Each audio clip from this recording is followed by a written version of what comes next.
When we start this, I want to tell you, it is just an honor and it's a pleasure. And every day of my life is fun with you working.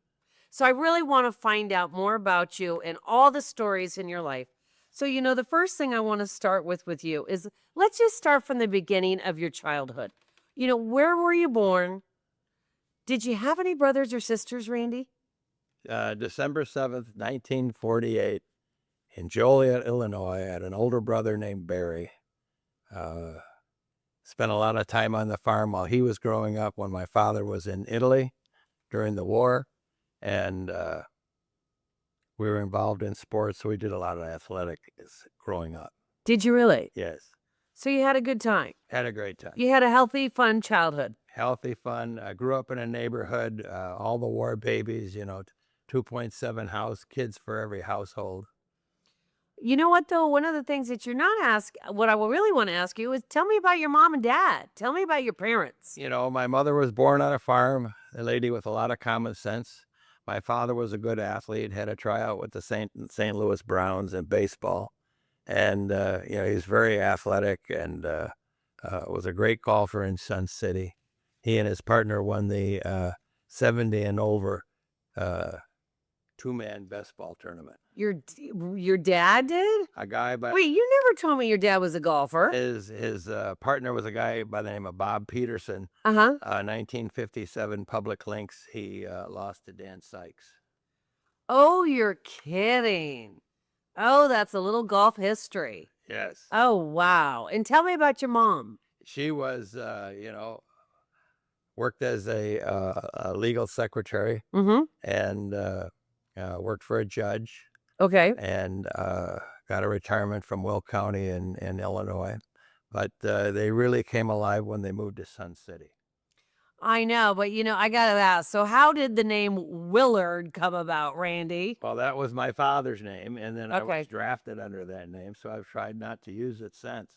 Oh, I use it every time I get pissed off at you, Willard. I'm just worried I'll get another draft notice. Oh, my God. So you went to high school, and you talked about the high school, but talk to me about your college. I mean, where did you go to college? Graduated from Simpson College in Indianola, Iowa, political science major. Had 20 You were a poli-sci major? Poli-sci major with 28 hours of German. Oh, you're kidding. So you learned German in college? Yes. I didn't understand that. Okay, so now I do have a question. Who paid for your college?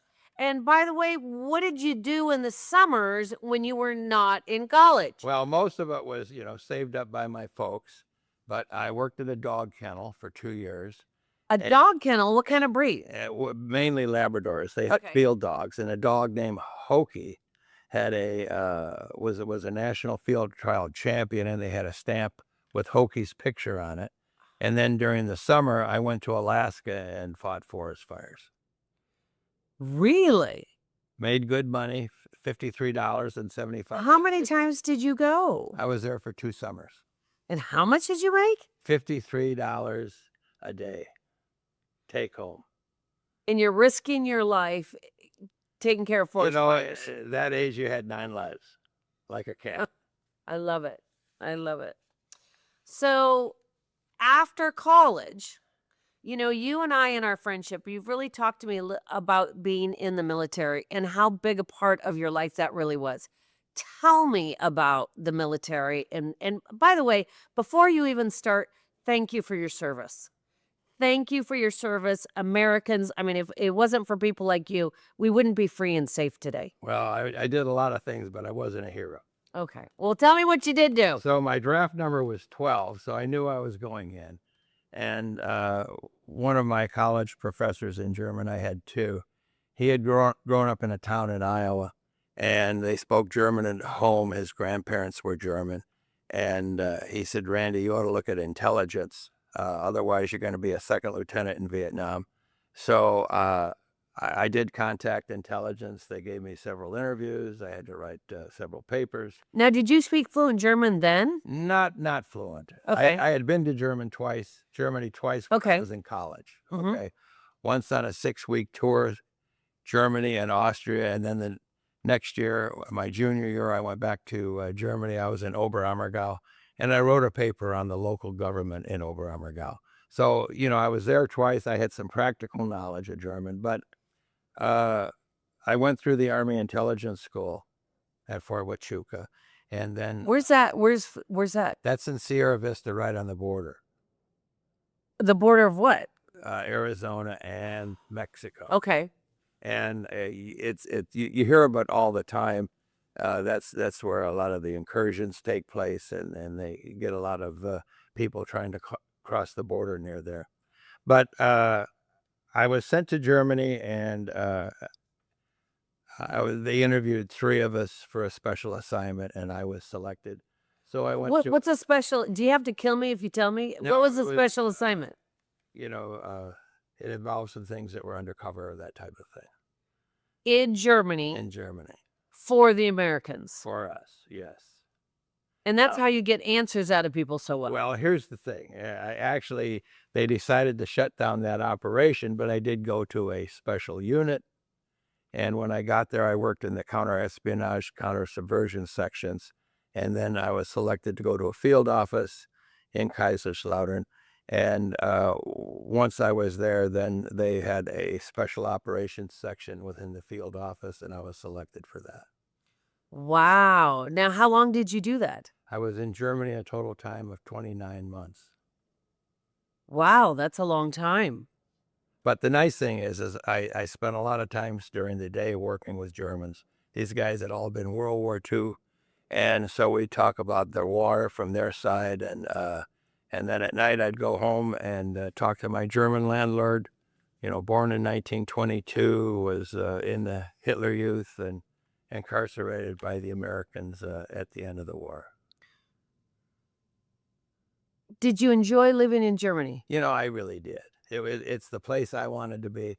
During the Cold War, it was a very exciting time. Why? East German intelligence was very active. Ministerium für Staatssicherheit. Yeah. It's called the Stasi. Okay. They were very active.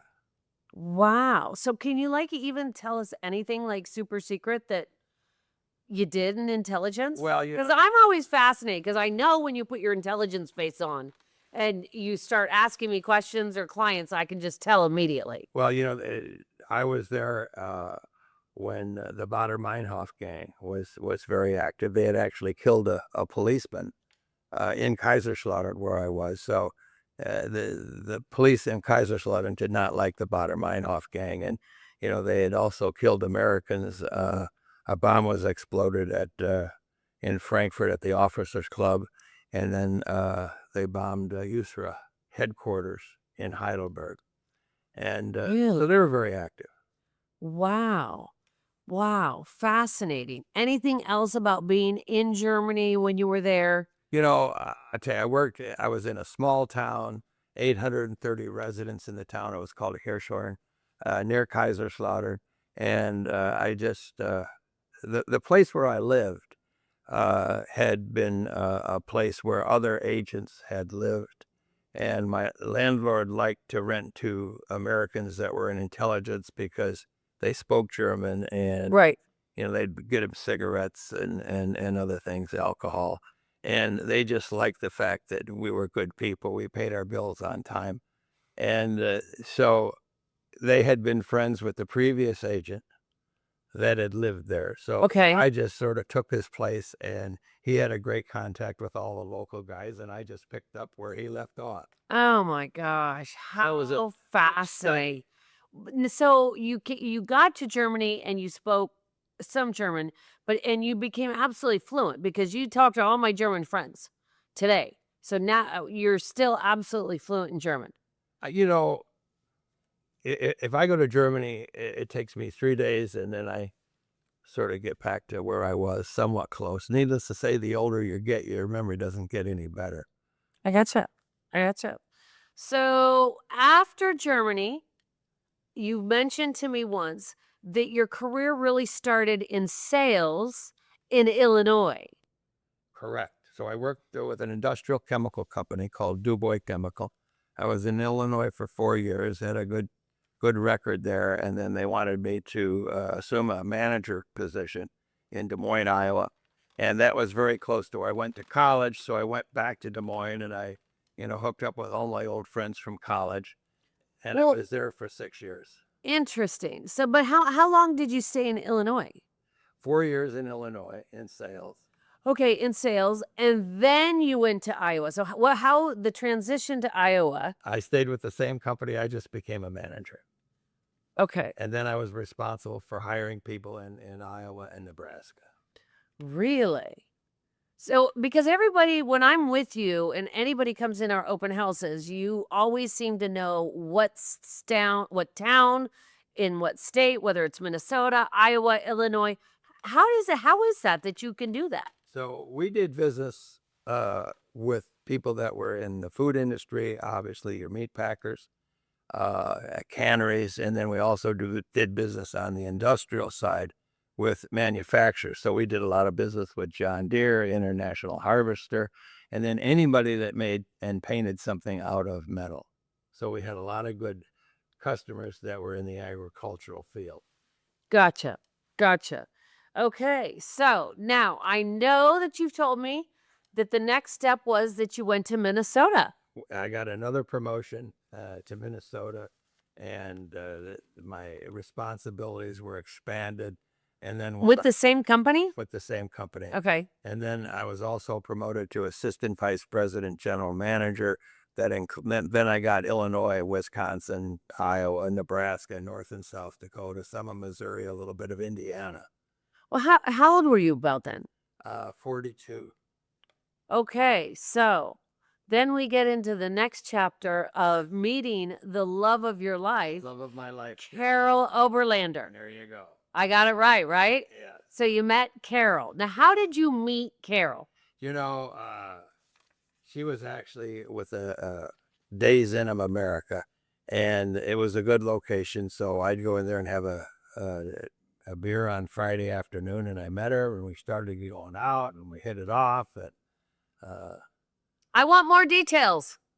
and went out some more. And one of the things we'd do is we'd come down to Arizona and visit my folks. Right. And so I did a lot of flying in those days. So I had a lot of frequent flyer miles, so we could fly down. And if I added a trip on the back end of a business trip, then I was responsible for making up the difference in cost. But if we went to Arizona over the weekend, since it was over the weekend, the flight was less money, so we'd get the extra miles for free. Well, now, was Carol from Minnesota? Carol grew up in Richfield, Minnesota. Yes, Really? So she was a Minnesota girl. she was. Okay. Biking through and through. Okay. So you talked about that you did a lot of visiting in Arizona, a lot of vacationing, seeing somebody's your parents or her parents? Her parents. So her parents lived there. Okay. And they lived in Sun City. Am I correct? No, my folks lived in Sun City. Okay. So yours did. So you were visiting your parents in Sun City, Correct. but her parents were in Minnesota. In Minnesota. Okay. Okay. Now I understand. So the next question, because I know that you visited Arizona, obviously you're living in Arizona. So how did you end up moving to Arizona? And did you move to Sun City? I moved to Sun City Grand. We were too young. Oh my God. Wait a minute. You didn't even live in Sun City? You went straight to Sun City Grand? I got a call from my mother. She says they're opening up a new Sun City. And it opened up October 1st of 1966. And so we came down in December. Okay. And the day after Christmas, we bought a house in Sun City Grand. And what year was that? 96. In 1996, oh my God, you were like resident number one of Sun City Grand. 37th person to buy a house in Sun City Grand. Oh my gosh. Okay, so you just visited Sun City to visit parents. Yes. But really, when you decided to move down here, you chose the Grand. Now, why did you choose Sun City Grand? It's now called the Grand, formerly Sun City Grand. Why did you choose Sun City Grand? Well, it was the only Sun Cities I could live in because I wasn't 55. So Del Webb would always sell oh, that's too funny. House to somebody if they were 45 and over. One thing I didn't say is the year before, in 1995, there was a chance that I could have been promoted down here as a manager. And I would have been living in Pebble Creek. We were looking With the chemical company. same company. Okay. So when I did come down, I was with DuBois Chemical. Got it. And I stayed with them until I was 55, and then I got in my retirement. I got medical. Okay, I understand. I understand. So you end up, you and Carol buy a home in Grand. You're one of the first residents, the first 100, as you said. What was it like in Grand at that time? I mean, I really want you to talk about what it was it like, because there's so few people left that were the original residents. Well, Del Webb they were master marketers at the time, and every weekend, many times during the day, you'd have a commercial on Sun City Grand. And they did other things to attract buyers. They had concerts with Fabian and Leslie Gore and Anthony and the Imperials. And Really? Pat Boone. Oh, no way. Really? Yes. And that was all at Sun City Grand? Yes, in the amphitheater. Okay. And then Carol and I would work. We would volunteer for that too. And they'd have balloon rides. Oh my gosh. So how fast were people moving into the Grand?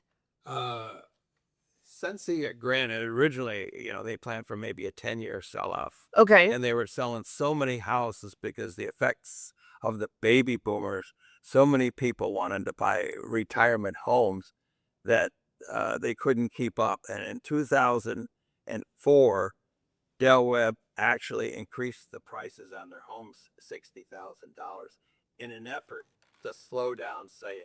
Oh, you're kidding. And then we had a real estate license by Right. then. And so we would raise the prices on the houses. Because at that point, there was resale. Because in a new development, Correct.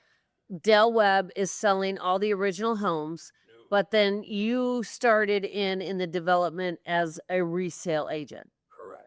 Okay, now you showed me one time when you were at my house this picture of your wife on the cover of a magazine skydiving. Would you tell me about it again? So a good friend of ours was the president of the drama club, and Carol was the vice president. And our friend Sandy Richmond had been a stunt double, Yeah. for a number of people females in Hollywood. And she had pictures of herself driving in some of these episodes. And Carol had a video done of her when she was skydiving in Minnesota. And Del Webb came to Carol and said, we'd really like to see you skydive. And so they arranged for a professional skydiver who was also a photographer, and he was going to take pictures. So this was down in Goodyear, Okay. airport. And so they had pictures of Carol coming out of the plane. One of the things that happened is she was about 10,000 feet, and her emergency chute deployed. Right. So here she's 10,000 feet up with a parachute that deployed that wasn't supposed to be deployed. It automatically. Yes. Okay. And they didn't know where she was going to end up because we were worried about 2 miles away was I-10.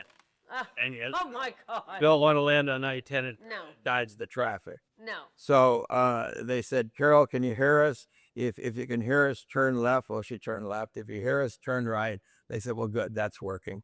So, honey, we'll get you down. Don't worry about it. And so they got... That is too funny. It was an emergency chute, so she had kind of a tough landing. She ended up scraping her knee, but other than that, She lived through it. lived through it. So at that point, were you still working for the chemical company, or had you... Okay, so you had retired at that point. Okay, now, this is the really big question. Yes. How did you, or why did you get involved in real estate? I always knew that there was an opportunity for me in real estate because I certainly understood how effective Del Webb was. Right. So let's talk about high school. Where did you go to high school? Went to Joliet West High School in Joliet, Illinois. Played Okay. basketball, baseball.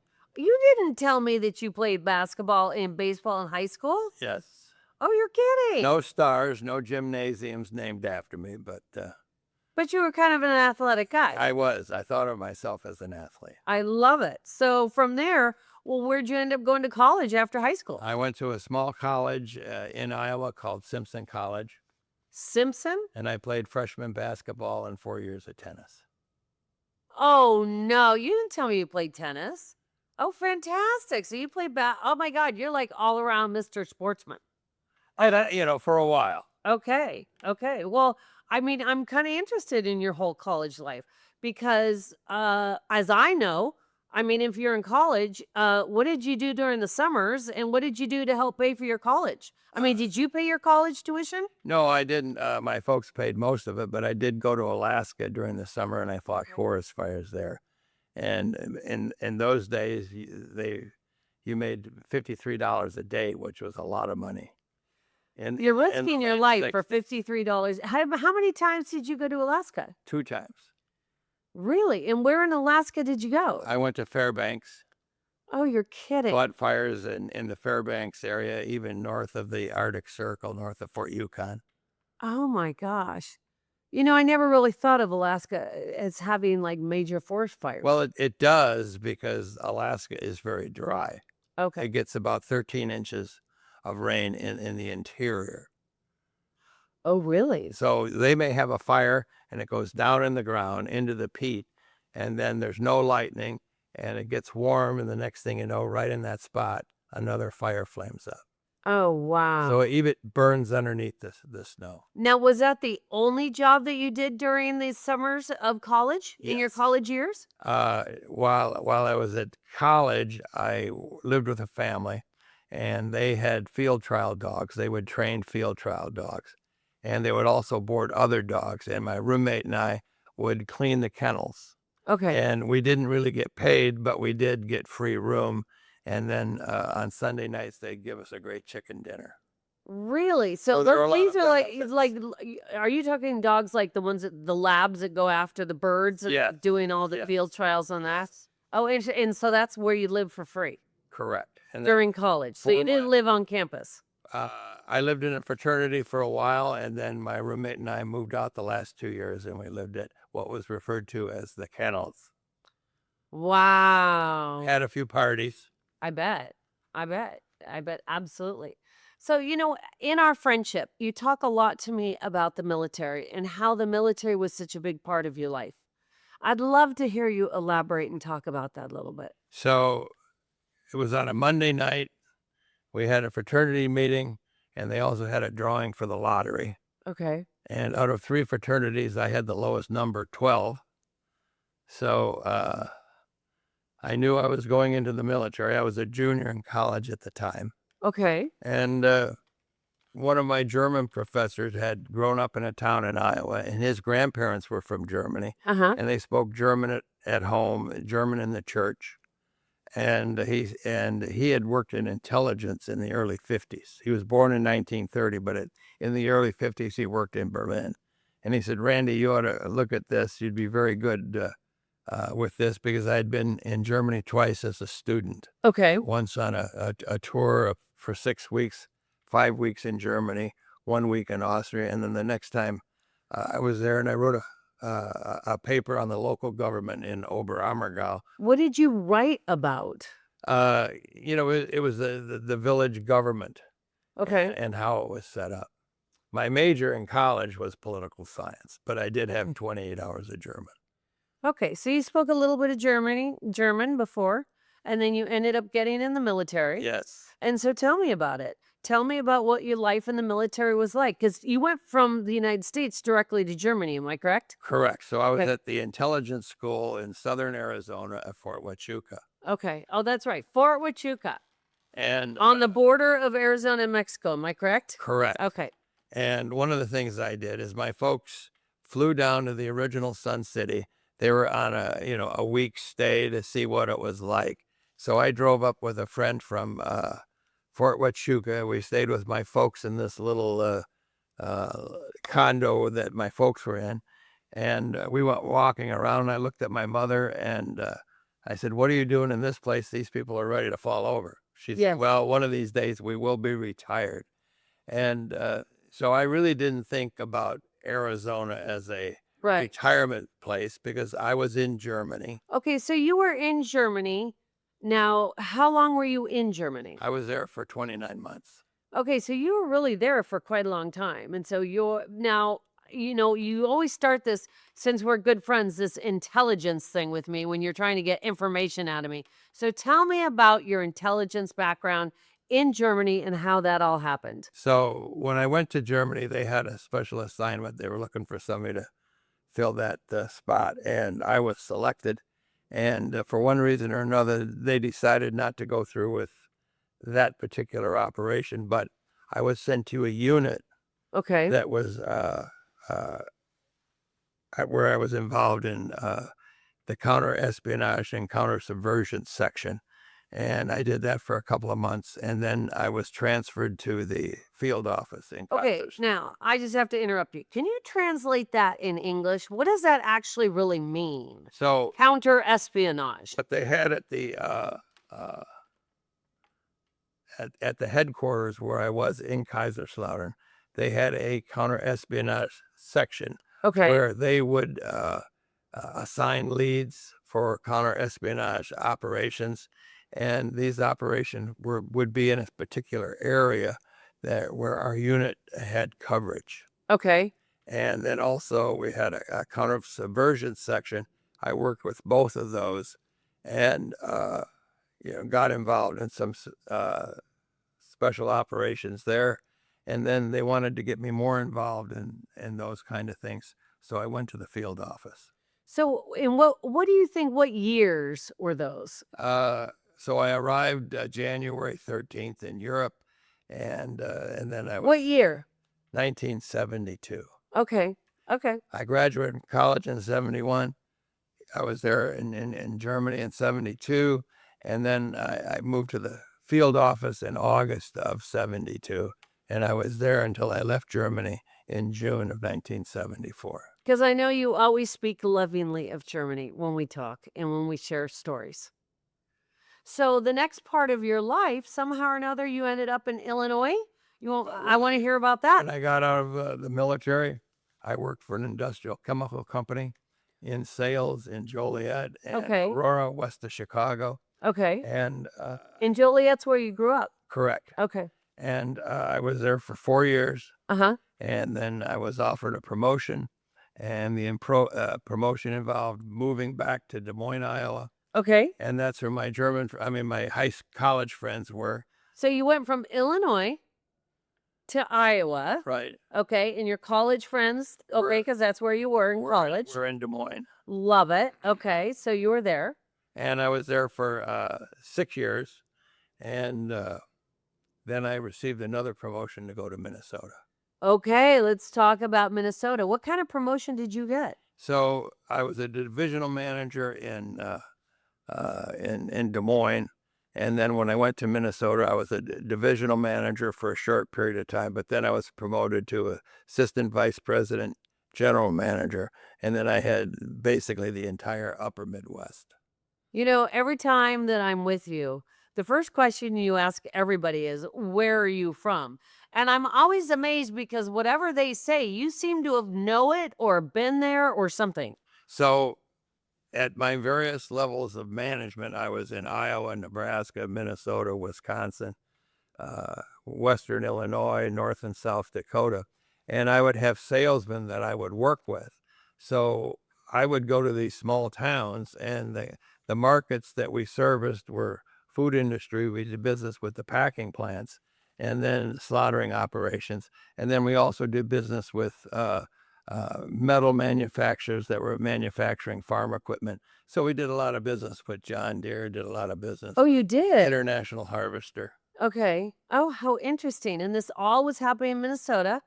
And then, of course, we're going to change a little bit of gears because I know from my times with you that that's when you met the love of your life, Carol Oberlander. I met Carol, and But how did you meet Carol? Let's really talk about it. so she worked for a company called Days Inn of America. Days Inn. Okay, well, they're still in existence. And, Yes. and Okay. they were right near the Mall of America. Oh, that's the largest shopping mall in the country, There you right? go, Okay, yes. okay. Now that I know. Okay. So, we dated for a while, and then we ended up getting married. We had a house. We had moved to a lake home on Okay, now Prior you Lake. just jumped ahead. So you dated her. Then we got married Okay, but how did you ask her? I want to hear all the details. on one knee, I think. Okay, where? We were actually at the house we had purchased. So we, Oh, you bought a house together before you got married. yes. Okay. And then right on Prior Lake. So she kind of knew it was coming. Yeah, yeah, she did. Okay. Yeah. And it was just a wonderful place. And so my folks would come up from Arizona in the summer, and they just loved how much green there was in Minnesota and on the lake. And then Carol's family, they were always stopping by. And so it was a great place to entertain people. Oh, 3-story house right on the lake. wow. But you also had told me in many times that you really started visiting Arizona. So whose parent if Carol's parents lived in Minnesota, was it your parents? My folks had lived in Sun City. Okay, how did they go? I'm assuming from Joliet as Yes, well. yes. So how did they go from Joliet to Sun City? So what they did originally, they bought a small condo, then they bought a little larger apartment, and then in 1978, they bought their forever house, Oh, they which did. was an Annapolis, 1,600 square feet. And that was in Sun City. The original Sun City. The original Sun City of Del Webb. And they bought one of the last new houses in Sun City. Wow. Okay. So you did a lot of visiting mainly in Sun City, and then because of your parents, but then how did you and Carol end up in Arizona, and where did you end up? So my mother had mentioned that Del Webb was opening a new community. Okay. And if you were over 45, which I was, you could buy a house. So it was the day after Christmas, 1996, we bought a house in Sun City Grant. What floor plan? It was a Madeira. We always laugh because there's 54 floor plans. You bought a Madeira. Okay. Madeira. Uh-huh. And we bought it, and you didn't know how big the lot was, and we ended up being closer to our neighbor than what we wanted to be. So after moving in, we were there for about 4 months, and then we made a decision to get a bigger house on the golf course. So we got a Palo Verde with 4 bedrooms. Is that the house that you just sold a couple years ago? Yes. So that was yours and Carol's home for your entire marriage? For we ended up going into one of the rentals. I know, but I saw that house on the golf course. I mean, that was an unbelievably beautiful golf course. We had a pool and then a casita, so it was an ideal house to entertain. And Heather was in the Air Force, our daughter. Heather, your daughter. And she was living in Italy. Right. And so Carol would go over and visit them, and then I'd go too.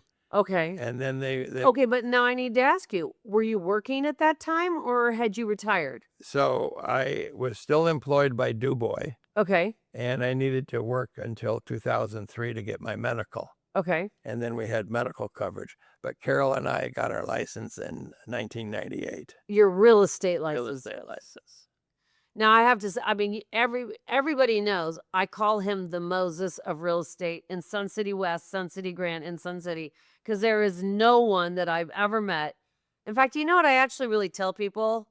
That you will forget more than I will ever learn about all 3 communities, because you are the Moses of real estate. Well, one of the things that we had the opportunity to do at that time is we had, since they were selling all the models, we would have the opportunity to go into all of the different models and learn about the different models. So when we would have company that would stay with us, the company wanted to go through the models. Okay. So Carol and I together, maybe just myself, I would take our friends through the models. Right. Sometimes they ended up buying a house, sometimes they didn't, or maybe they bought a resale house through us. So I have to ask you, did you ever meet Del Webb? Del Webb actually passed away in 1974. Okay. Okay. Okay. So it was the company that really built that. But my mother used to talk about Del Webb. I mean, they had been there, stayed at their vacation villas many times, even when Del Webb was alive. Right. But they were sort of the quintessential perfect people for Sun City, the original Sun City. Right. My father was a World War II, very good golfer, and my mother became one of the original members of the Sun City The Calendar Girls. City Palms. Okay. And Del Webb would pay for their uniforms and send them to new developments that Del Webb was opening up. So they went to Texas, they went to Las Vegas when Del Webb opened up Summerlin, they went to Desert Hot Springs. So they were all, and there's a picture of my mother with Nancy Reagan at the Waldorf Astoria. I saw that. So, I mean, they were promoters for Del Webb. Del Webb loved them and they loved Del Webb, you know. Oh, that's fantastic. Now, you and Carol had a daughter. Yes. I've never had the pleasure of meeting her, but tell me all about her. Well, Heather graduated from college in Menominee, Wisconsin, Stout Okay. College, and early childhood development. She was in the Air Force, and she was TDY, and she went to Aviano Air Force Base in northeast Italy, Okay. and she met her future husband. Uh-huh. And they decided to get married, so they flew back, and we drove to Vegas. They had all the arrangements. Oh, tell me about that. Didn't they get married at the Bellagio? Well, they got married downtown. Okay. They could have spent an extra $50, and they would have had Elvis marrying them, but they didn't. And then, Elvis, was he not available? who knows? I think they had recently seen him at a Burger King or something like that. But Right. anyway, we were going to have dinner after they got married at Bellagio. So my wife sent me down to the lower floors where they have all the flowers that they use for the atrium. Right. And my job was to get the bouquet. So I negotiated the price of $7.50. And then the two ladies started to put the flowers in there, and they were one was from Wisconsin, one was from Minnesota. So we were talking about, how they knew the area and when did they come to Vegas. Right. And they just kept adding more flowers. So the bouquet was beautiful. And when I went back to the room, Carol said, "Well, what'd you have to pay for that?" And I said, $7.50. She said, Oh, "How my you get that so gosh. cheap?" I said, "I negotiated the price before they started putting in the flowers." Wow. So now, when she got married, were you and Carol at that point working in real estate Yes, in the Grand? and we had been in real estate for several years at that point. Oh my gosh. Okay, so tell me about, because I know that you two built an incredible, the Cracker dynamic. In this day and age, we call it a ninja team. Tell me about, how did you get from retiring to getting into real estate, and now you're selling resale in the Grand? Well, Carol's background, she had a very strong background in sales management, and then also in marketing. Okay. And we lived right near the second largest Indian casino, Native American Right. casino in the United States, and she was working in their marketing department Okay. before she became the employment manager. Got it. But she understood marketing. So when we came down here, she was the person that worked with the newspapers to get the ads, and we were always getting the cover of the real estate section. Okay, now this is sounding awfully familiar. So your wife did all the marketing in real estate. What did you do? All the negotiating? I did showing houses. You. So all I did was list and sell houses, be involved for the inspections and the repairs and that type of thing. Oh.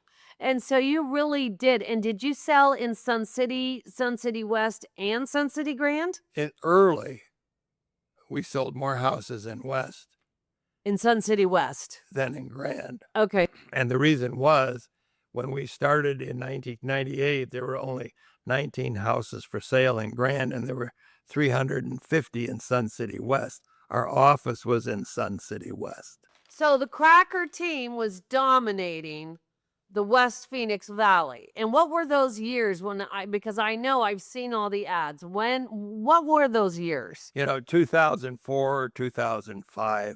2005, I think we sold the most houses. I mean, Sun City Grand sold 750 houses Right. in 2005. So what you had is a situation where they were closing out Sun City Grand. Okay, so all the last of the lots were sold. And there were a lot of people that were worried about not getting what the other house that they wanted. Okay. So they were buying new houses from Resale. Del Webb, Okay. and then we would sell their previous house. Oh, okay. So now, you just taught me this the other day. So like if you bought from Del Webb and then you really wanted to upgrade, they would sell you a new home and you were doing the resale. The Cracker team was one of the It ones? would depend. They had a move up program Okay. where they would help sell the house. So we had a lot of buyers that bought houses that were listed, or sometimes we would have people that weren't in the program, but they wanted us to list and sell their house, Okay. which we would, and they were buying a new house from Del Webb. Okay. And at that point, how many people did you have in the Cracker team? There were three. Okay. Carol and I, and then another salesperson. Fabulous. Now, And then later on, then we got into a bigger team, and then we had an assistant that did our escrows. The other one helped Carol with the marketing. right. And we had anywhere up to 3 or 4 other salespeople. Wow. So now, in the meantime, now you have your daughter, and then I always kind of hear that you were Papa. Well, Papa. Sienna was born in Italy while they were stationed there. Okay, well, your daughter was stationed. Okay. And Mike, her husband, and so we were there right after Sienna was born. Oh, that's lovely. And Carol was actually there when Heather was pregnant, so she wanted to see Heather pregnant, so she Yes. went. Happened to be Thanksgiving, so Carol was. They made Thanksgiving dinner for 19 airmen. Oh. They cooked turkey, 20 pounds of mashed potatoes and dressing and gravy, and then they had a big ham. And like Carol said, every airman went home with a bag of food. From a real American homemade Thanksgiving dinner. By the way, thank you for your service. I never told you that before, but really thank you for your service and thank you for keeping our country free and giving us the opportunity to live the way that we do. And I do try to say that to every service person that I do meet. Oh, thank you. So, okay, but I've always heard these Papa stories about the grandchildren. So you had Sienna, and then you also, wasn't there another one?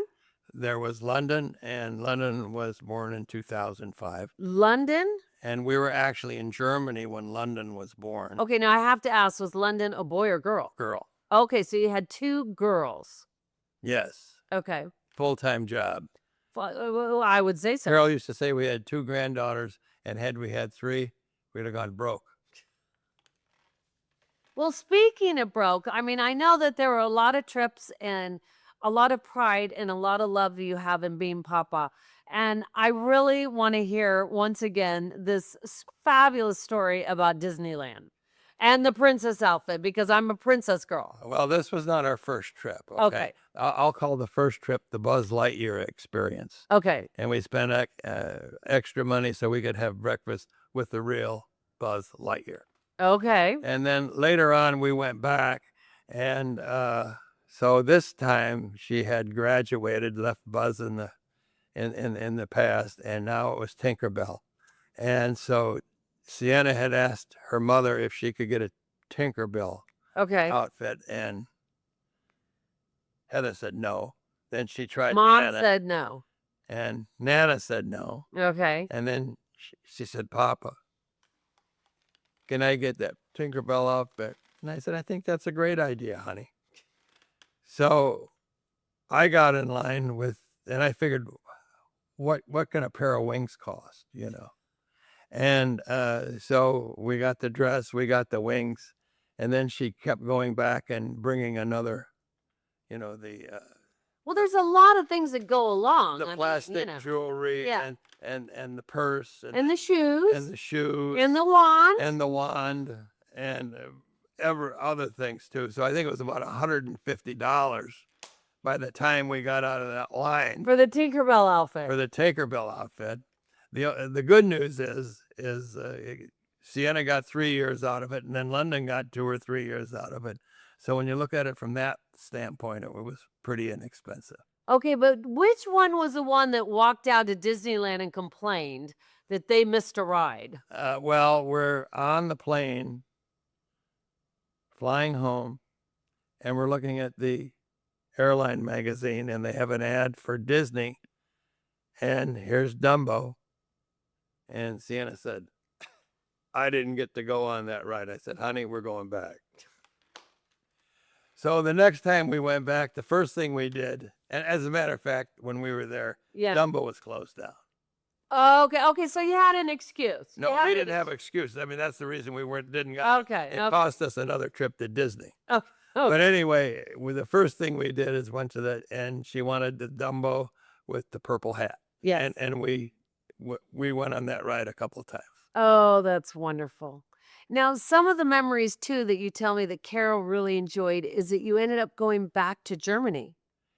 Yeah. So at first, Heather and Mike were in England.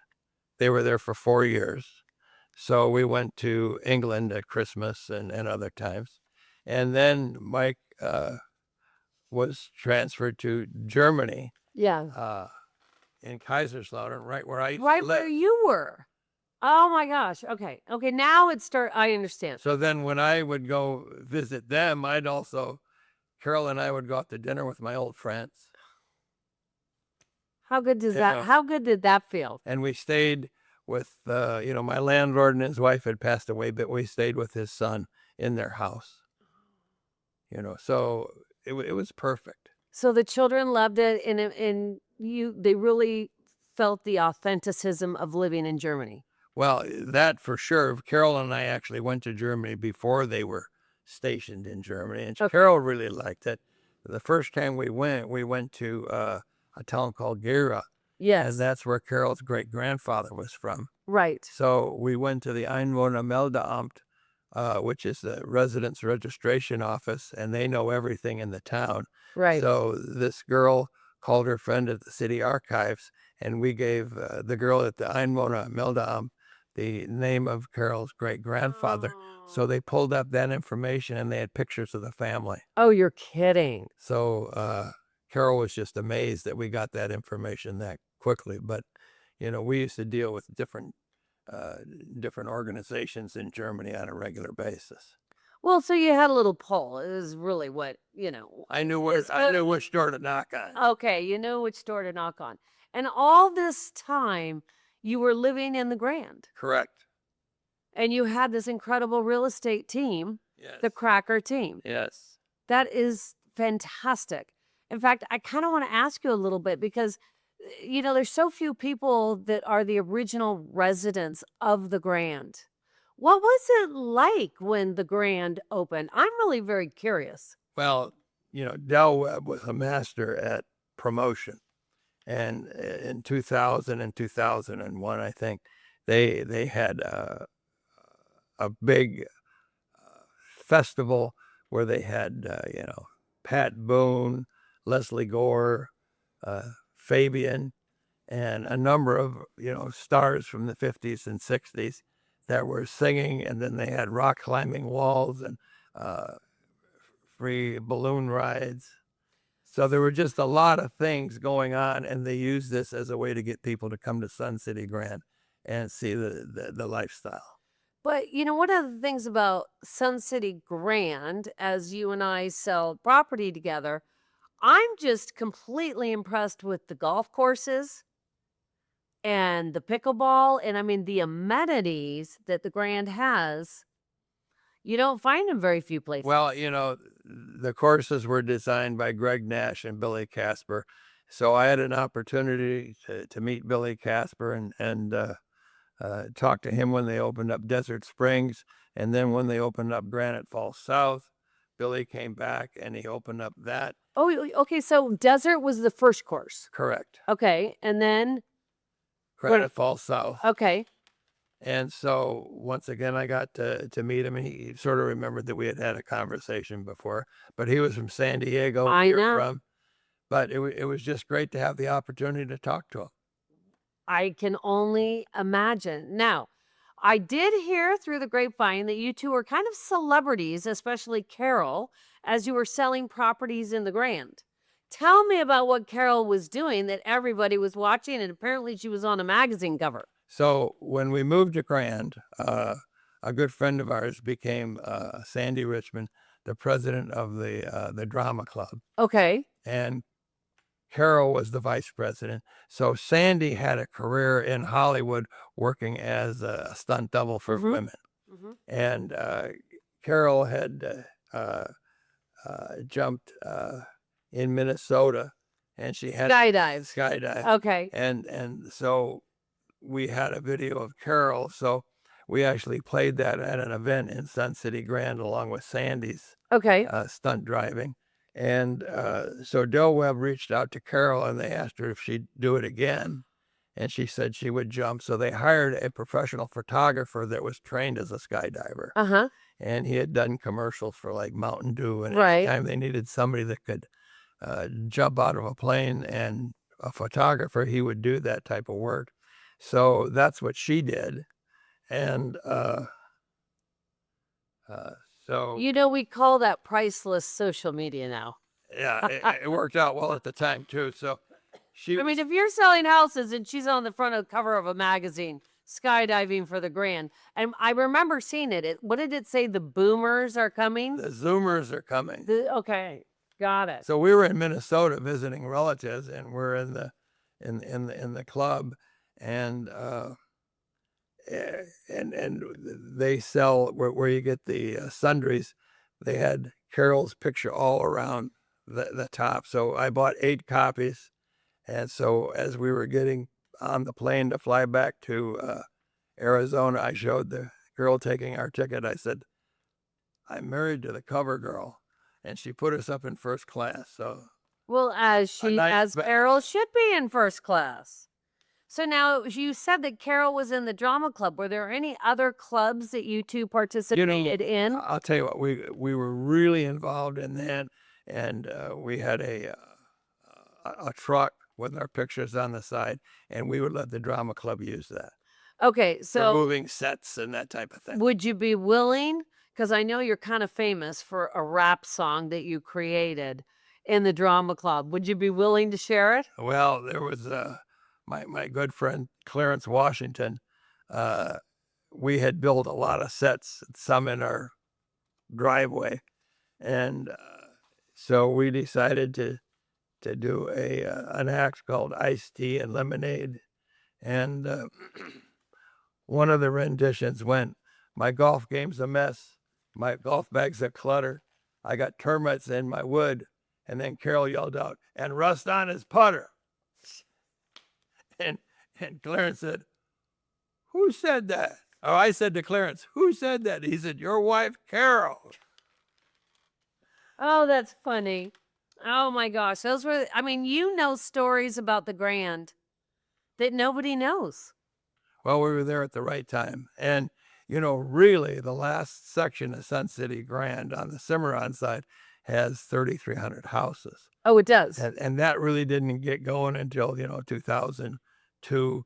So, even if the house was being built, that people weren't living there yet. I got you. I got you. So it was a lot smaller, and it was a lot easier to meet people. Okay. And then I know there was a decade that was difficult, and Carol got ill.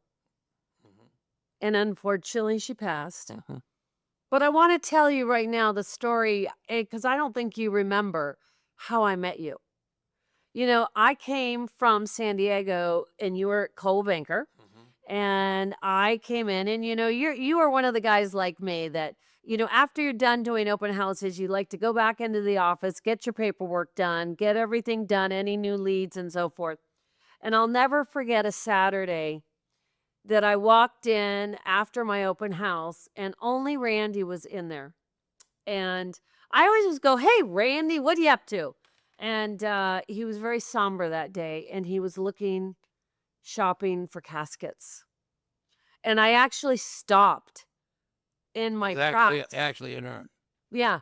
I mean, I stopped in my tracks, and I sat down with you, and you really knew that at that point she was not eating, and that it was any moment.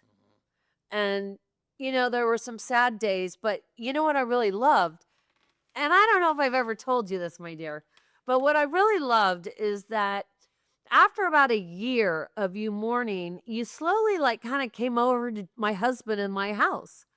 And we started this wonderful thing where on Saturdays we'd get pizza.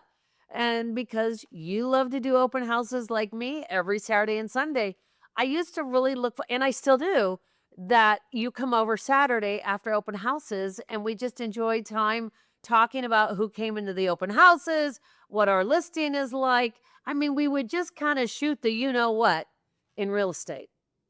And then in that second year, you and I were continued to do it. And we were just, the idea of maybe working together, I don't know how it came up. Do you remember? We started kind of talking about it. And I think initially you were more interested in it than I was. I was still, still selling houses, but not a lot of houses. I could handle what I was doing. But I wasn't in a good place. No. And no. I thought that if we got together, then that would help me become busier. And it certainly has. I mean, I think we're starting to knock the ball out of the park. Well, you had some, you had some time in the morning, and I can't even imagine what it's like to lose a spouse. So I have the most sympathy on that for you. But the way I look at it is that we're like a father-daughter team. I mean, we fight like cats and dogs, but isn't that what fathers and daughters do anyways? Well, Shannon is the consummate with getting in contact with people, social media. She has her own YouTube page. She's had a career that was very varied, and she's great in front of the camera. The camera loves her. And I think the radio likes me, but the clients like you. And I did. I had come from San Diego. I thought I was going to retire. That didn't work out well for me because it's just not in my personality. I need to be of service to my clients. And I found that in those 3 or 4 years that I was blessed to have a new husband, and he was retired and he earned his retirement, I just didn't feel at 55 that it was time for me to retire. So I got very excited coming back with Coldwell Banker, very excited that we started this career together. So now we've actually evolved into this team. Instead of Shannon Biszantz and Randy Cracker, now our whole business is called Cracker Biszantz. We are the Cracker Biszantz team selling in the Grand in Sun City West. And I'm so excited for our future because I think you love to be of service to people too. Yes. And my virtual assistants, which are my assistants in the Philippines and in other countries, they actually track down 1,500 of your clients that you have sold to. And we have that as our part of our database, mentioning that that's where you are, and that's how much. I mean, so if I know for a fact you sold 1,500, you must have sold quite a bit more. Yes. And so our next goal and our next plan is to try to visit each and every one that is still alive. That's my goal. And one other thing I'd like to do just quickly is sort of regress back to Germany. Yes. And so Heather had got Carol a ring. Yes. And it had everybody's birthstone on it. And she said, I want to give this to Mom in a special place. Right. And I said, it's already planned. And she said, no, I really want it to be a special place. I said, Heather, it's already planned. Well, what our plan was to spend a week in a farmhouse in Oberammergau, and that's where I had been a student many years before. And so on a Tuesday, Carol and I took London, our youngest granddaughter, and we went down to Oberammergau, and it gave us the opportunity to spend more time with just London without her sister there. Oh, got it. And Without so Sienna being there. on this was 2009, and on September 1st, and that's the day, September 1st, when Germany invaded Poland. Oh. Oh, so a very somber day in Europe. And here we were actually south of Oberammergau in this lake, which is the headwaters for the water that runs by Neuschwanstein, Uh-huh. the fairy tale castle, but that's where it starts. And London was swimming with these young Austrian kids just wearing underwear. She was 4 years old, and some of the guys there, those kids had nothing on. They're swimming in the lake, having a great time.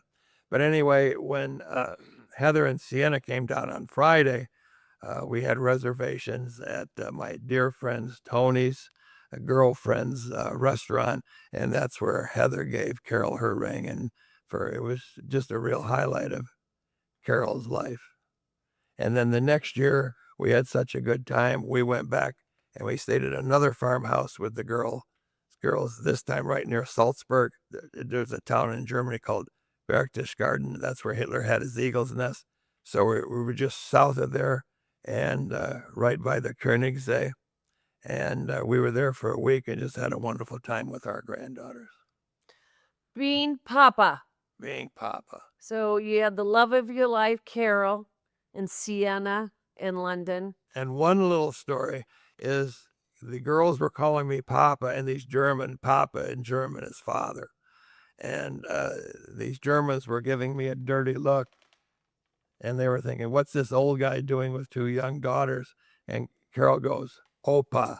And then they were fine. And then I went and talked to them, and it was great, no problem.